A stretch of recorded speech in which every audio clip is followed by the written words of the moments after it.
it's MK, and I am back with another color craze combination for you. This is the combination that we have picked out today.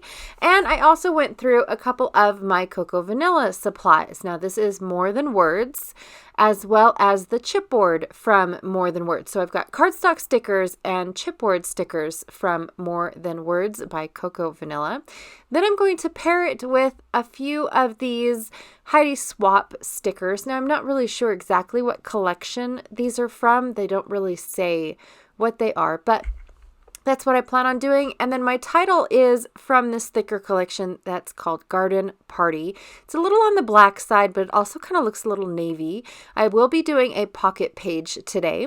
These are all of the elements that I picked out from those 3 sticker sheets, as well as my title. I absolutely love picking and choosing before I start playing around. I also have a few felt elements that I got in a kit that I would like to add to this layout. I always think that texture adds a little bit of dimension to a layout, no matter how small. I have this cut apart card from Cocoa Vanilla More Than Words collection, as well as this branding strip from the Paper Rose papers that I'm about ready to show you here in a minute. These are the photos that I will be working with, and these are the papers that I chose. Now, this is from the Paper Rose collection Mountain Trek. I'm going to be using paper B and paper F for my layout today. I thought that these colors were absolutely perfect for the combination that we are doing. Now, the greens are a little bit on the bright side, but I think that once I add my photos, you won't really be able to tell because I do end up covering them up, and I bring in the darker greens with the felt. So I'm going to trim off the bottom photo just 1/8 of an inch on 2 sides, so that way I have a teeny tiny little border down below at the bottom. I'm not really worried about that being shown or seen or anything like that. It wasn't necessary with the little style that I'm going to be doing. This is just, we went to the Natural History Museum in Salt Lake City, Utah, and we especially spent a lot of time in the nature wing of things because of the fact that, we just felt like home. And it was really cool because they had this little huge spinny knob like thing, and you spun it and it told you about an animal, and then you had to find it within this little I don't know what it's called, display that they had. And so it was kind of cool learning about animals that we thought we knew. And then on here, it gave us a little bit more of an insight that we didn't know. So I thought it was pretty cool. I don't know if I'm going to be using that branding strip or not on this layout because it does end up getting a little bit busy. And I did want to add all of these elements to the layout without it also becoming too busy. I especially like it when I can throw a deer head onto a layout because for me, it's pretty hard for me to be able to throw a deer head, just slap one on a layout. It's kind of like one of those llamas, where do you put it on if your layout has nothing to do with a llama?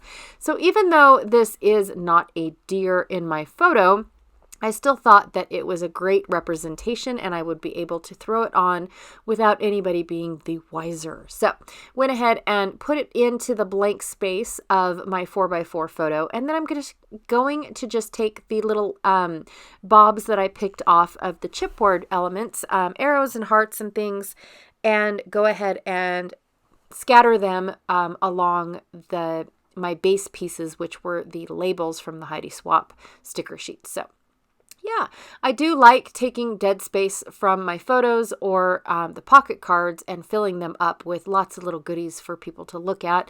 I feel like it draws the eye around the page. They don't just go, oh, 3 photos, cool beans, and move on.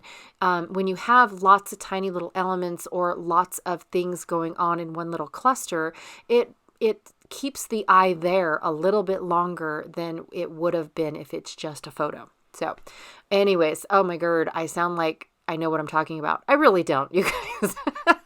In all honesty, I really have no clue what I'm talking about half the time. So I'm going to go ahead and put my layout. So I cut out one of the rings from paper B on this Mountain Trek collection. I should have gotten more of this paper, you guys. I am loving it. Oh my God. But I went ahead and I cut out one of the tree rings and I'm using it as a base for my title. And then I thought that I was going to put a little cluster of something along with my title. So I went ahead and I staggered the words so I had enough room to put this greenery in. Now, I didn't want to put the greenery. I tried to put the greenery down around the photos and things like that, but it was just too big. And it was going to either A, point in a spot that I didn't really like pointing to in my photo, or B, it was covering up too much of what I didn't want it to. So went ahead and did that. And then to cover up the seams of my greenery, I went ahead and put a tiny word sticker down, and I misplaced my dimensional that I was using, so I just had to take my scissors and cut it off, even though I've moved past. Picked out a couple close to my heart sticky back sequins to lay around. Now the sequins are absolutely the perfect color for this color combination. They're like a grayish that goes really, really well with this paper pack. And that's it. I did nothing else to this except for stick it in the little pocket that I am using, my little pocket page. And yeah, I absolutely love when a layout can go together this fast and it still be super fun to put together. And I do like how my little clusters go in a little diagonal.